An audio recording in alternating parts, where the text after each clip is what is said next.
रात के 10 बज रहे थे।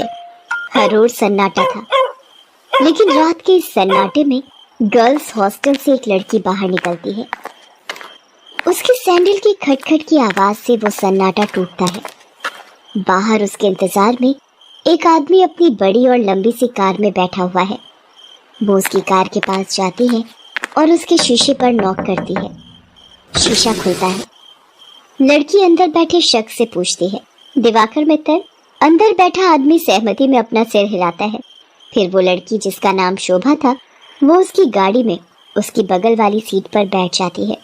दिवाकर मित्तल उसके चेहरे की ओर मुस्कुराकर देखता है और कहता है, जैसा सुना था वैसे ही हो तुम, बहुत तीखी, लाल मिर्च की तरह। दिवाकर मित्तल के पैर कार के एक्सीलेटर पर जाते हैं और पल भर में कार हवा से बातें करने लगती है। थोड़ी देर बाद वो कार शहर के एक सबसे बड़े 5 स्टार होटल में प्रवेश करती है। दिवाकर मित्तल पार्किंग में अपनी कार लगाता है और होटल के रिसेप्शन पर जाता है और अपनी प्री बुकिंग के बारे में बताता है। दिवाकर अपने रूम की चाबी लेता है और शोभा के साथ उस कमरे में जाता है। दिवाकर दरवाजा बंद करता है और शोभा से पूछता है, कुछ लोगी तुम, पीने या खाने में?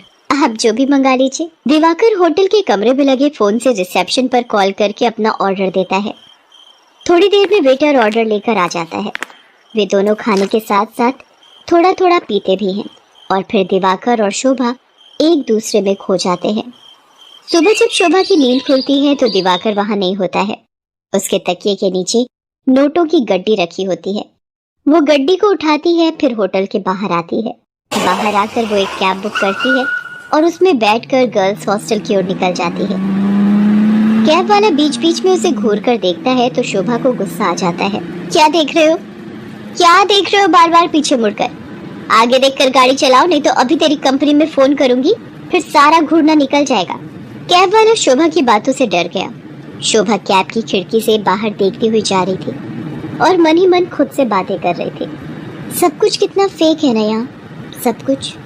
कौन आदमी कौन सा चेहरा लगाए घूम रहा है, किसी को पता नहीं है। मैं भी तो पिछले कई महीनों से एक नकली चेहरा लगाए घूम रही हूँ। सच कहूँ तो घिन आती है मुझे उस चेहरे से, दम घुटता है मेरा। लेकिन अब इस चेहरे के बिना मैं रह भी तो नहीं सकती। ये कहानी है जमालपुर की रहने वाली शोभा की। शोभा शहर के एक हॉस्टल में रहती है और इंजीनियरिंग की पढ़ाई कर रही है। वो 8 महीने पहले ही शहर आई है। शोभा के पिता दीनदयाल उससे बहुत प्यार करते हैं। उसे अब भी याद है जब वो ट्रेन में बैठकर शहर आ रही थी तो। क्या बाबा, आप इस तरह बच्चों की तरह रोएंगे तो मैं शहर कैसे जाऊंगी? क्या कहूँ शोभा, 5 बरस की थी तू जब तेरी अम्मा तुझे गोद में डालकर हमेशा के लिए हम सबको छोड़कर चली गई। तब से तुझे ही देखकर जिया है। जानती हूँ बाबा। सोचा था कि एक बार ही तुझे विदा करूंगा जब तेरी शादी होगी, लेकिन शादी के पहले ही। ये कहकर दीनदयाल शोभा को गले लगाकर फिर से फूट फूट कर रोने लगा। ठीक है बाबा, मैं नहीं जाती हूँ शहर, यही रहती हूँ आपके पास। लेकिन आप ही तो हमेशा जिद करते हैं कि तुम्हें खूब पढ़ना है, बहुत बड़ा आदमी बनना है। अब आगे की पढ़ाई गाँव में तो नहीं हो सकती, तभी तो मैं शहर जा रही हूँ। ठीक है, मैं ट्रेन से उतर जाती हूँ। उसी समय ट्रेन की सीटी बजी। दीनदयाल जल्दी से ट्रेन से उतरा। ट्रेन ने कुछ ही देर में रफ्तार पकड़ ली। शोभा ट्रेन से आगे निकलती गई और दीनदयाल पीछे छूटता गया। शहर में शोभा गर्ल्स हॉस्टल में रहने लगी और अपनी पढ़ाई करने लगी। उसकी रूम पार्टनर थी रेखा। रेखा का बैकग्राउंड भी शोभा की तरह ही था। उसके पिता नहीं थे। उसकी माँ दूसरों के खेतों में काम करती थी। बहुत कठिनाई से गुजर बसर होता था। एक दिन की बात है, शोभा कमरे की सफाई कर रही थी तो उसे रेखा के तकिए के नीचे से नोटों की गड्डी मिली। इतने सारे पैसे, ये यहाँ कैसे आए? रेखा उस समय नहा रही थी। जब वो नहाकर बाहर आई तो शोभा ने उससे पैसों के बारे में पूछा, लेकिन रेखा ने उसकी बात का सही सही कोई जवाब नहीं दिया। आश्चर्य तो हुआ, क्योंकि वे दोनों अच्छे दोस्त थे। कुछ बात तो है जो रेखा मुझसे छिपा रही है, लेकिन क्या? शोभा ने एक बात और नोटिस किया कि हफ्ते में 3-4 दिन रेखा रात को कहीं चली जाती थी और सुबह वापस आती थी। उसने इस बारे में भी रेखा से पूछा तो तू भी बिना मतलब जासूसी करती रहती है, तू अपने काम से काम रखना। मैं कहाँ जाती हूँ, क्यों जाती हूँ, हर चीज का हिसाब देना जरूरी है क्या? ये जरूरी तो नहीं, लेकिन कल को हॉस्टल की वार्डन को पता लग गया कि तुम रात रात भर बाहर रहती हो तो क्या होगा? तुझे पता है ना वो कितनी स्ट्रिक्ट है। तो उसकी फिक्र मत कर, मैं संभाल लूंगी उन्हें। धीरे धीरे शोभा ने रेखा की लाइफस्टाइल में बहुत तब्दीली देखी। वो महंगे से महंगे कपड़े और जूते खरीदती, लेटेस्ट मोबाइल फोन रखती, उसका जब जो मन करता वो करती। शोभा उसकी लाइफस्टाइल से बहुत प्रभावित हो गई।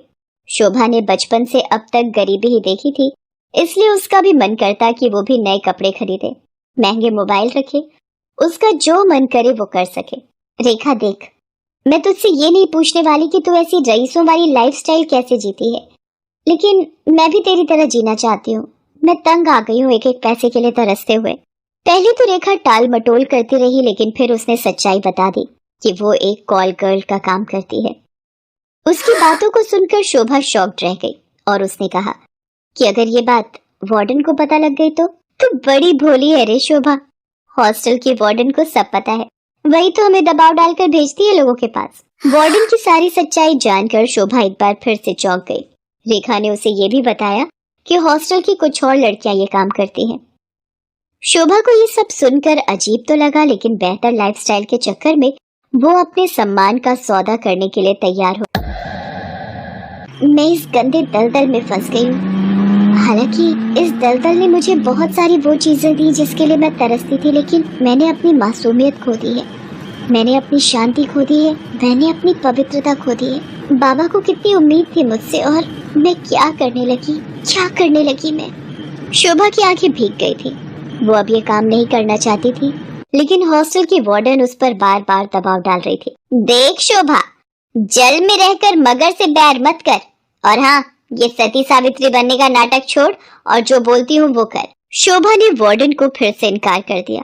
गुस्से में वार्डन ने उससे कहा, देख शोभा, तेरा इनकार तेरे भविष्य के सारे रास्ते बंद कर देगा। मेरी एक शिकायत पर कॉलेज से भी तुझे निकाल दिया जाएगा, और तुझे मैं इतना बदनाम करवा दूंगी कि इस शहर तो क्या, तू कहीं भी किसी को मुंह दिखाने के लायक नहीं रहेगी। शोभा उस रात हॉस्टल से निकली तो जरूर, लेकिन उसने कुछ तय कर लिया था। वो हॉस्टल से निकलकर सीधा पुलिस स्टेशन पहुंची और इंस्पेक्टर नाज़नीन को हॉस्टल और वार्डन की सारी सच्चाई बता दी। शोभा की बात सुनकर नाज़नीन शॉक्ड रह गई। शर्म आ रही है मुझे तुम पर और उन सभी लड़कियों पर जो अच्छी लाइफस्टाइल के चक्कर में शॉर्टकट अपनाती हैं और अपने सम्मान का सौदा करती हैं, और तुम जैसे मासूम लोगों का फायदा तुम्हारी वार्डन जैसे लोग उठाते हैं। मुझसे बहुत बड़ी गलती हो गई इंस्पेक्टर नाज़नीन।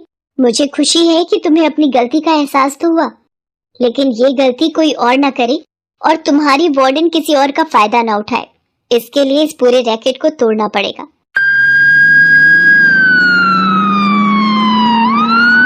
इंस्पेक्टर नाज़नीन ने वार्डन को गिरफ्तार कर लिया और उसे जेल भेज दिया। जिस वार्डन पर लड़कियों की सुरक्षा की जिम्मेदारी थी, वो उनका सौदा करने लगी थी। इस बात को सुनकर पूरा शहर सन्न रह गया। आज शोभा इंजीनियरिंग के लास्ट ईयर में है और वो बहुत ही मेहनत से अपनी पढ़ाई कर रही है। आखिर उसे अपने बाबा का सपना जो पूरा करना है। हेलो दोस्तों, कैसे हैं आप सब? हमारी कहानियां देखने के लिए हमारे चैनल को सब्सक्राइब कीजिए और हाँ, बेल आइकॉन पर क्लिक करना मत भूलिएगा।